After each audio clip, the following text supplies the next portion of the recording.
മനുഷ്യ ജീവിതത്തിൽ എന്നും കൗതുകവും ആകാംക്ഷയും ഉണ്ടാക്കുന്ന ഒന്നാണ് അതിഥികളുടെ സന്ദർശനം.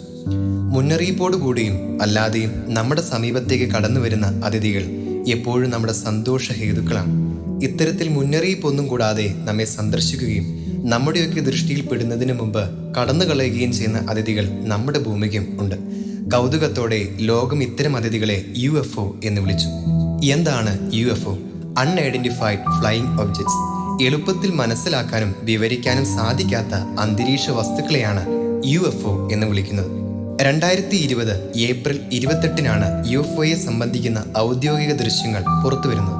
2004 2015 ഷൂട്ട് ചെയ്യപ്പെട്ട ഈ ദൃശ്യങ്ങൾ 2007 2017 ലീക്കായിരുന്നു. എന്നാൽ 2020 അമേരിക്കൻ പ്രതിരോധ വിഭാഗമായ പെന്റഗൺ ഈ ദൃശ്യങ്ങൾ പുറത്തുവിടുന്നതോടെ 1947 മെക്സിക്കോയിലെ റോസ്വെൽ എന്ന പ്രദേശം ലോകത്തെ മുഴുവൻ പരിചയപ്പെടുത്തിയ UFO എന്ന കോൺസെപ്റ്റിനാണ് തെളിവുകൾ ലഭിക്കുന്നത്. എന്താണ് റോസ്വെല്ലിൽ സംഭവിച്ചത്? 1947 ജൂലൈയിലാണ് വില്യം ബ്രസൽ എന്ന ഫോർമാനും അദ്ദേഹത്തിന്റെ മകനും മെക്സിക്കോയിലെ റോസ്വെല്ലിൽ തകർന്നു കിടക്കുന്ന എന്തിൻ്റെയോ അവശിഷ്ടങ്ങൾ കാണാൻ ഇടയാകുന്നത്. ഈ അവശിഷ്ടങ്ങളിൽ ചിലതെടുത്ത് തന്റെ വീട്ടിലേക്ക് കൊണ്ടുവന്ന ബ്രസൽ ഇതെന്തിൻ്റേതായിരിക്കുമെന്ന് ചിന്തിക്കാൻ തുടങ്ങി. എന്നാൽ അതെന്താണെന്ന് അദ്ദേഹത്തിന് കണ്ടെത്താൻ കഴിഞ്ഞില്ല. അങ്ങനെയിരിക്കെ തൊട്ടടുത്ത ദിവസം വാർത്ത കേൾക്കുകയായിരുന്ന ബ്രസൽ അന്തരീക്ഷത്തിൽ പറക്കുന്ന ഡിസ്കുകളെ കുറിച്ച് കേൾക്കുവാൻ ഇടയായി. ഇനി തനിക്ക് കിട്ടിയത് ഒരു ഫ്ലൈയിങ് സോസർ ആയിരിക്കുമോ എന്ന് അദ്ദേഹം ചിന്തിച്ചു. ഇക്കാര്യം ഒന്ന് അറിയുക തന്നെ വേണമെന്ന് ചിന്തിച്ച ബ്രസൽ തനിക്ക് ലഭിച്ച അവശിഷ്ടങ്ങളെക്കുറിച്ച് പോലീസിനെ അറിയിച്ചു. സംഭവത്തെ ഗൗരവത്തോടെ സമീപിച്ച പോലീസ് ഈ കാര്യങ്ങൾ ഉന്നത ഉദ്യോഗസ്ഥരെ അറിയിച്ചു. തുടർന്നുള്ള അന്വേഷണത്തിൽ US ആർമി ഇടപെടുകയും ഇതൊരു വെതർ ബലൂണാണെന്ന് കണ്ടെത്തുകയും ചെയ്തു. അങ്ങനെ റോസ്വെൽ വിഷയത്തിന് ഒരു തീരുമാനമുണ്ടായി. എന്നാൽ ആ സംഭവത്തെ തുടർന്ന് ജനങ്ങൾ UFOയെക്കുറിച്ച് സംസാരിക്കാനും ചിന്തിക്കാനും തുടങ്ങി. പിന്നീട് അങ്ങോട്ട് ലോകത്തിന്റെ വിവിധ ഇടങ്ങളിൽ നിന്നും പലപ്പോഴായി UFOയെക്കുറിച്ചുള്ള സാക്ഷ്യപ്പെടുത്തലുകൾ പുറത്തു വന്നുകൊണ്ടിരുന്നു. എന്നാൽ 20-ാം നൂറ്റാണ്ടിന്റെ അവസാനത്തിൽ നടന്ന ഒരു സംഭവം ഫ്ലൈയിങ് സോസറിനെ കുറിച്ചും അന്യഗ്രഹ ജീവികളെക്കുറിച്ചും ചിന്തിച്ചുകൊണ്ടിരുന്ന ജനങ്ങളെ ഏരിയ 51 എന്ന നിഗൂഢ ലോകത്തിലേക്ക് കൂട്ടിക്കൊണ്ടുപോയി. 1989 മെയ് മാസത്തിൽ പുറത്തുവന്ന ഒരു ഇന്റർവ്യൂ ആയിരുന്നു ഇതിന് കാരണം. ലാസ് വെഗാസ് TVയുടെ റിപ്പോർട്ടറായ ജോർജ് നാപ്പ് റോബർട്ട് ലേസർ എന്ന വ്യക്തിയെ അന്ന് ഇന്റർവ്യൂ ചെയ്തു. തന്റെ ഐഡന്റിറ്റി വെളിപ്പെടുത്താതെ തന്നെ ലേസർ അന്ന് പുറത്തുവിട്ട വാക്കുകൾ ലോകത്തെ തന്നെ ഞെട്ടിച്ചു. താനൊരു എഞ്ചിനീയർ ആണെന്നും ഏലിയൻസിന്റെ ഫ്ലൈയിങ് സോസറുകൾ ഉപയോഗിച്ചുകൊണ്ട് ഏരിയ 51 താൻ വർക്ക് ചെയ്തിരുന്നത് എന്നും ലേസർ വെളിപ്പെടുത്തി. ലേസർ അന്ന് പുറത്തുവിട്ട ഏരിയ 51 ആയിരുന്നു ലോക ജനത 20-ാം നൂറ്റാണ്ടിന്റെ അവസാനത്തിലും 21-ാം നൂറ്റാണ്ടിന്റെ ആരംഭത്തിലും ഏറ്റവും അധികം തിരഞ്ഞ സ്ഥലങ്ങളിൽ ഒന്ന്. എന്താണ് ഏരിയ 51ന്റെ പുറകിലെ രഹസ്യം? 2-ാം ലോക മഹായുദ്ധകാലത്ത് അമേരിക്കൻ മിലിറ്ററി തങ്ങളുടെ ആണവായുധ പരീക്ഷണങ്ങൾക്ക് വേണ്ടി ഉണ്ടാക്കിയെടുത്ത എയർ ബേസ് ആയിരുന്നു ഏരിയ 51. 1955 സോവിയറ്റ് യൂണിയനുമായുള്ള ശീതയുദ്ധകാലത്ത് വിമാനങ്ങൾ നിർമ്മിക്കുന്നതിനും ടെസ്റ്റ് ചെയ്യുന്നതിനുമായി CIA അമേരിക്കയിലെ നോവാഡ മരുഭൂമിയിലുള്ള ഏരിയ 51 വളരെ അനുകൂല സ്ഥലമായി കണ്ടെത്തി.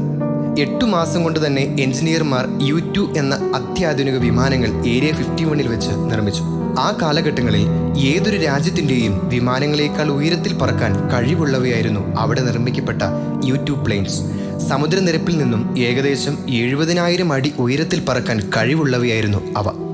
പിന്നീട് അങ്ങോട്ട് അമേരിക്കയുടെ പല അത്യാധുനികവും നൂതനവുമായ എയർക്രാഫ്റ്റുകൾ ഏരിയ 51 വെച്ച് പുറംലോകം അറിയാതെ വളരെ രഹസ്യമായി നിർമ്മിക്കപ്പെട്ടു.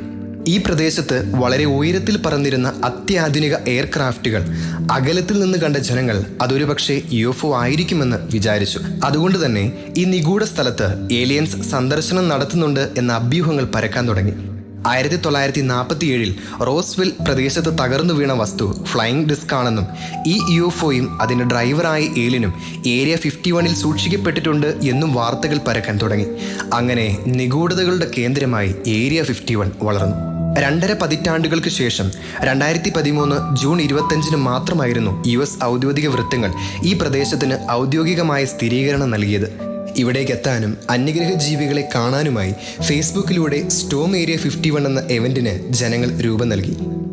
അവരിൽ 150 പേർ 2019 സെപ്റ്റംബർ 20 ഇവിടേക്ക് കടന്നു കയറാൻ ശ്രമിച്ചെങ്കിലും ഗവൺമെന്റ് ഇത് പ്രോത്സാഹിപ്പിച്ചില്ല.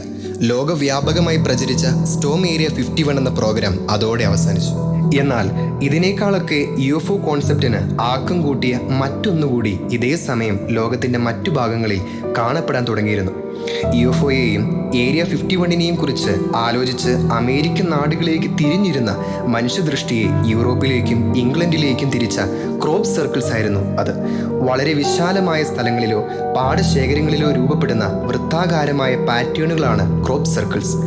1970കളുടെ അവസാനമാണ് ഇത്തരം ജാമിതീയ രൂപങ്ങൾ ഏക്കറുകളോളം വലിപ്പമുള്ള പാടശേഖരങ്ങളിൽ വിപുലമായി കാണാൻ തുടങ്ങിയത്. അതിരാവിലെ പാടശേഖരങ്ങളിലെത്തിയ കർഷകർ തങ്ങളുടെ കൃഷിയിടങ്ങൾ ആരോ വെട്ടി നശിപ്പിച്ചിരിക്കുന്നതായി കണ്ടു. അവർ കാര്യങ്ങൾ പോലീസിൽ പരാതിപ്പെടുകയും ചെയ്തു. സംഭവത്തെ തുടർന്ന് കൃഷിയിടങ്ങളിലെത്തിയ പോലീസിന് കൂടുതലായി ഒന്നും കണ്ടെത്താൻ കഴിഞ്ഞില്ല.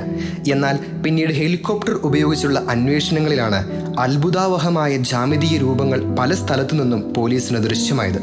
നിലത്തുനിന്ന് നോക്കുമ്പോൾ വെട്ടി നശിപ്പിക്കപ്പെട്ടതായി തോന്നിയ പ്രദേശങ്ങൾ ഉയരത്തിൽ നിന്ന് നോക്കുമ്പോൾ ആകർഷകമായി ഡിസൈൻ ചെയ്തിരിക്കുന്നതായി കണ്ടു.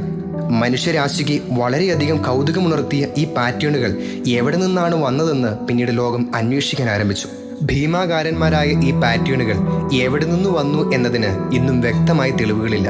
എങ്കിലും അതിസങ്കീർണമായി പ്രവൃത്തി ചെയ്തത് മനുഷ്യന്റെ കരങ്ങളല്ല എന്ന് കരുതുന്നതിന് ശാസ്ത്രലോകത്തിന് ചില കാരണങ്ങളുണ്ട്. ഒന്ന്, ഒരു രാത്രി കൊണ്ട്, അതും 4-5 മണിക്കൂറുകൾ കൊണ്ടാണ് ഇവയെല്ലാം നിർമ്മിക്കപ്പെട്ടിരിക്കുന്നത്.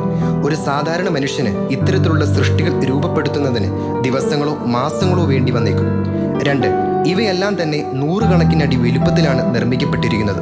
3, ക്രോപ്പ് സർക്കിളുകൾ നിർമ്മിക്കപ്പെട്ടിരിക്കുന്ന പലയിടങ്ങളിലും വിളകൾക്ക് നാശമേൽക്കാതെ അവയുടെ തണ്ടുകൾ മടക്കി വെച്ചുകൊണ്ടാണ് ഈ രൂപങ്ങൾ നിർമ്മിച്ചിരിക്കുന്നത്. അവ മുറിച്ചു നീക്കപ്പെടുകയോ വിളകൾ നശിപ്പിക്കപ്പെടുകയോ ചെയ്തിട്ടില്ല. 4, ഈ പാടശേഖരങ്ങളിൽ നിർമ്മിക്കപ്പെട്ടിരിക്കുന്ന പല രൂപങ്ങളും ആധുനിക മനുഷ്യന് കമ്പ്യൂട്ടറിൽ അല്ലെങ്കിൽ ടെക്നോളജിയുടെ സഹായത്തോടെ മാത്രം നിർമ്മിക്കാൻ കഴിയുന്ന സങ്കീർണ രൂപങ്ങളാണ്. 5, ഒരു ദിവസം തന്നെ ഒന്നിലധികം ഇടങ്ങളിൽ ക്രോപ്പ് സർക്കിളുകൾ കാണപ്പെട്ടിട്ടുണ്ട്. കാര്യങ്ങൾ ഇങ്ങനെയൊക്കെ ആയതുകൊണ്ട് ഇത്തരം സങ്കീർണമായ ജാമിതീയ ഡിസൈനുകൾ നിർമ്മിച്ചിരിക്കുന്നത് മനുഷ്യരല്ല, അന്യഗ്രഹ ജീവികളാണെന്ന് ക്രോപ്പ് സർക്കിളുകളെ കുറിച്ച് പഠിക്കുന്ന പലരും അഭിപ്രായപ്പെടുന്നു. ക്രോപ്പ് സർക്കിളുകളിൽ ചില സന്ദേശങ്ങളും അടയാളങ്ങളും ഒളിഞ്ഞിരിക്കുന്നു എന്ന് ചിലർ പറയുന്നു. ഇതിലൂടെ ഏലിയൻസ് മനുഷ്യരോട് ആശയവിനിമയം നടത്തുന്നു എന്ന് ഇത്തരക്കാർ ചിന്തിക്കുകയും വിശ്വസിക്കുകയും ചെയ്യുന്നു. എന്നാൽ ഇതൊന്നും ശാസ്ത്രീയമായി തെളിയിക്കാൻ അവർക്ക് സാധിച്ചിട്ടില്ല. എന്നാൽ ക്രോപ്പ് സർക്കിളുകളിൽ ഏലിയൻസിന്റെ യാതൊരുവിധ സ്വാധീനവും ഇല്ല എന്ന് പറയുന്നവരുമുണ്ട്. എന്നാൽ തങ്ങളുടെ വാദഗതി തെളിയിക്കാനോ ഈ ജാമിതീയ രൂപങ്ങൾ മനുഷ്യനാണ് നിർമ്മിച്ചത് എന്ന് ശാസ്ത്രീയമായി തെളിയിക്കാനോ ഇവർക്കും കഴിഞ്ഞിട്ടില്ല. ആയിരക്കണക്കിന് വർഷങ്ങൾക്ക് മുമ്പുള്ള പുരാതന മനുഷ്യന്റെ നിർമ്മാണ രീതികൾ പോലും കണ്ടുപിടിക്കപ്പെട്ടിട്ടും പതിറ്റാണ്ടുകൾക്ക് മാത്രം മുമ്പ് നിർമ്മിക്കപ്പെട്ട ക്രോപ്പ് സർക്കിളുകൾ ഇനിയും വിശദീകരിക്കപ്പെട്ടിട്ടില്ല.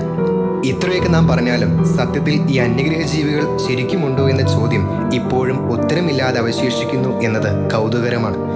ആധുനിക ശാസ്ത്ര സാങ്കേതിക വിദ്യയ്ക്ക് അന്യഗ്രഹ ജീവികളെക്കുറിച്ച് ആധികാരികമായി യാതൊന്നും കണ്ടെത്താൻ ഇതുവരെയും കഴിഞ്ഞിട്ടില്ല. ഇനി അന്യഗ്രഹ ജീവികൾ ഉണ്ടെങ്കിൽ തന്നെയും അവർക്ക് നമ്മുടെ അതിഥി സൽക്കാരങ്ങളിൽ ഒന്നും തന്നെ താല്പര്യമില്ല എന്ന് വേണം കരുതാൻ.